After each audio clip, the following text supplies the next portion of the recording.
Hi, my name is Cameron Miller, and this is a reflection on the 18th week of Pentecost using the readings for the Revised Common Lectionary. And I want to apologize up front, but you're going to have to pay attention if you want to follow this sermon, because it's kind of a sneaky, snaky, winding road of switchbacks before landing at the end. But it's not that long either, so if you want to start making your shopping list, feel free to go ahead and do that. So, I say my own version of "Let the words of my mouth and the meditations of my heart be acceptable to you, O God," which is right out of Psalm 19. I say it every week before I preach. I do it as an act of reverence. I do it not because God needs my preparation or openness to do what God's going to do with these words, but because I need the reminder. I need the humility. I need the willingness to step aside. Now that psalm strikes me as the psalmist desperately trying to convince himself that what he's been taught and what he's been taught to teach other people and how he's been taught to see reality is absolutely true. It's a shield against doubt. It's a shield against arrogance. It's a shield against the brain worm let loose in his thoughts by an experience that he's pretty sure goes against what he was taught. I raise that doubt on behalf of the psalmist with the voice of biblical scholars scowling at me in my own head. A thunderous wisdom of Walter Brueggemann delivering the psalmist's context and the psalmist's point of view and reminding me that that's our job too as preachers, to likewise open the text. But instead, as you see, I've been psychologizing this long dead poet, or psychoanalyzing, standing over the open casket, so to speak, and then pontificating on what the psalmist thought or felt. In seminaries, at least the academic ones, we're taught to enter Scripture with certain tools in hand. Form criticism to identify the period and the source of the text. Literary criticism to analyze the voices and the purpose of the text. And historical criticism to raise up awareness of the world that's behind or underneath the text. Now, I am no scholar. I have always leaned on the critical work of other people. But I've developed my own tool also. And it's the one that I often come to with the text. I call it now criticism. Now criticism is how does our current worldview, our Sitzenleben, as the scholars would say, or situation in life, how do those academics, that's how they would say it, how does our Sitzenleben read the text? How does who we are shape what we receive from the text? In other words, I reverse the telescope to listen to the text through our ears and through the filters of our context. Now clearly the psalmist today was affirming the statutes of God. Torah, he says, is perfect, it's sure, it's right, it's clear, it's pure, it's true, it's gold. Now I should stop right there and say that this psalm is considered a really big deal. According to one commentary I referenced, C.S. Lewis thought this was the greatest of all psalms, the biggest hit of them all. And while those famous German biblical scholars of the mid-century decided that this psalm, Psalm 19, was actually 3 poems written at different times by different people, Current scholars now see it as one psalm with 3 movements, and the one we read today is the middle movement.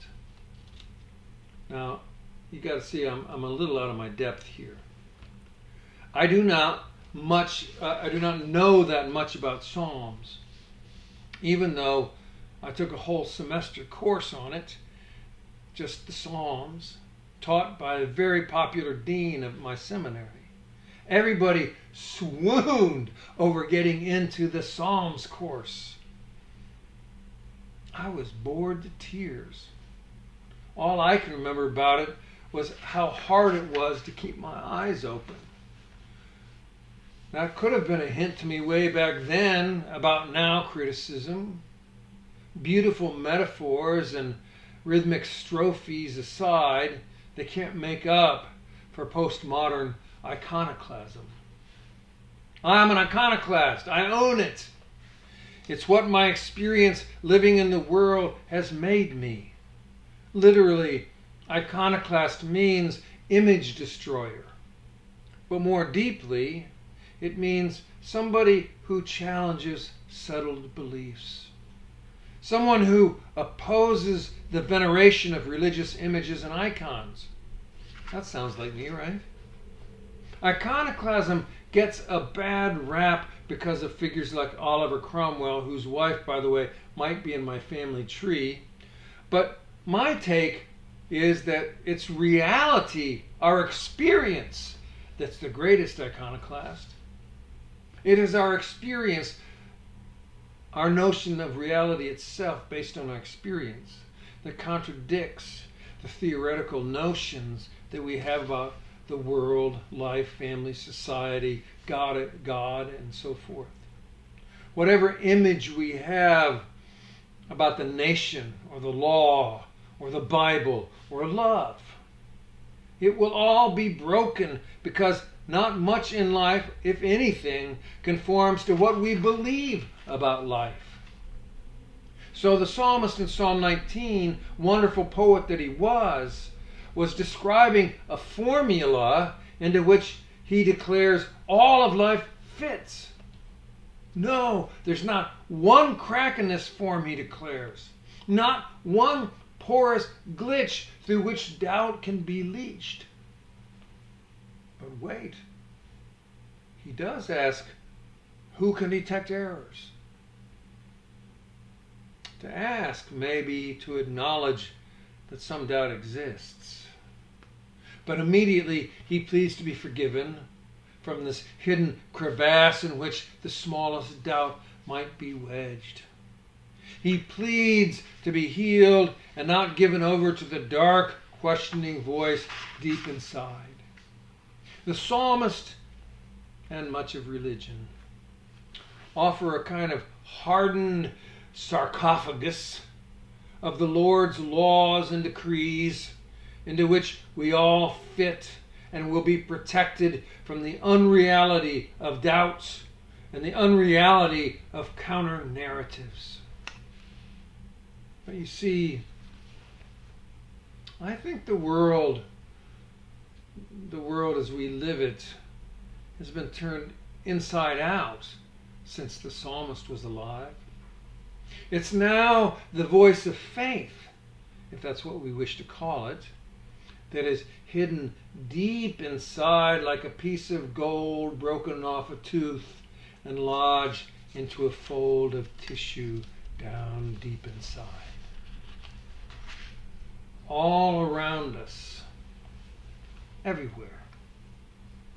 Reality is now defined by cynicism, materialism, a grief practiced as a kind of vicious nostalgia, petty beauty, grandiose humanism, fame, celebrity, unconscionable wealth, previously unheard of gluttony, holy worship of science and technology, and militarism, as if from a nightmare, all of them now describe the world in which the psalmist once lived, our world. To doubt our reality, prescribed by social media, news media, political rhetoric, and commercialism. To doubt that is to be an iconoclast. To doubt reality as it is prescribed today is to be that niggling voice buried deep inside the gut that has a counter narrative written in the heart.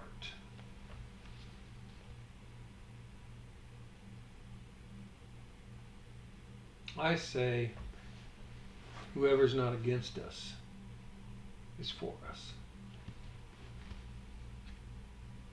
Now, I could make sense out of Jesus' barnstorming diatribe about cutting off hands and plucking out eyeballs, but only if I stood on my head with while balancing 2 trays of tea and crumpets. In other words, it's just not worth it. To make sense of that snippet in the gospel, a gospel that is otherwise given over to a God of mercy in favor of a God of justice, requires all kinds of rationalizations and biblical criticism that I just don't think is worth it, at least not today. Instead, I want to address it through now criticism. Now criticism would remind us that the gospel is not a verbatim court recording of Jesus' words and actions. Some of what's in it does not make any sense. And some of what's in it simply does not match up with our experience of the world. Not only that, it's really not our job to make sense of it all. Instead, looking at those readings today, I will remind us of who we are. Who we are. We are people who have not just one lens, not just 2 lenses, but 3 lenses through which to see the world. We have the ancient text that we explore for the wisdom that can be mined within it. It isn't all gold, but it has gold in it. Ancient sacred texts is one of our lenses, our first lens. And we have a second lens, which is tradition.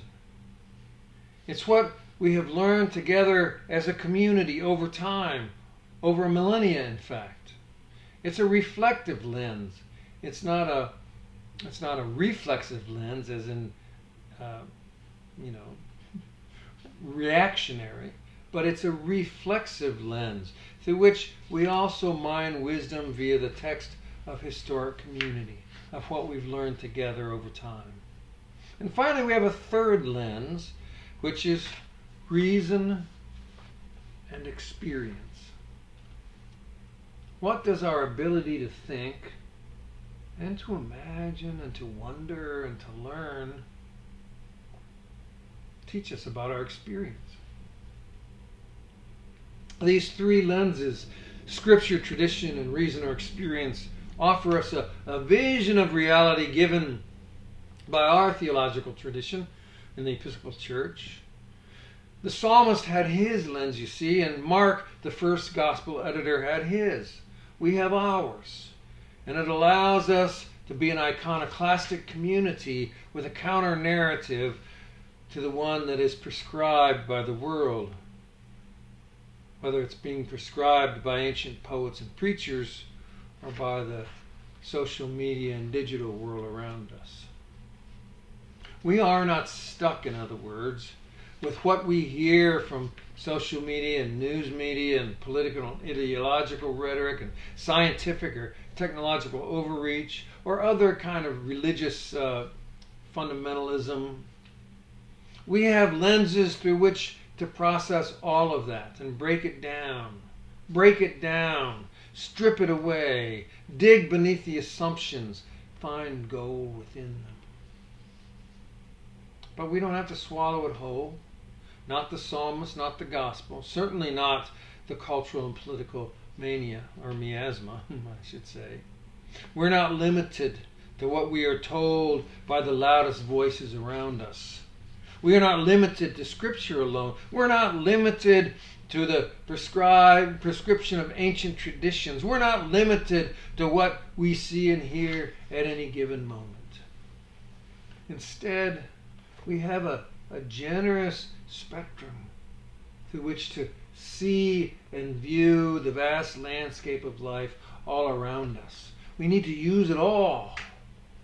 And then, once we do, we have exhausted ourselves at any given moment with the search for gold, we step back.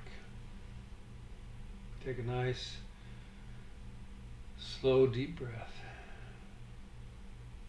We ask God to bless our mouths, we ask God to bless the words of our mouths, and we ask God to bless the meditations of our hearts, so that some little nugget of gold, truth may be known in us and through us. Well, I warned you it was a windy road. Thanks for being here.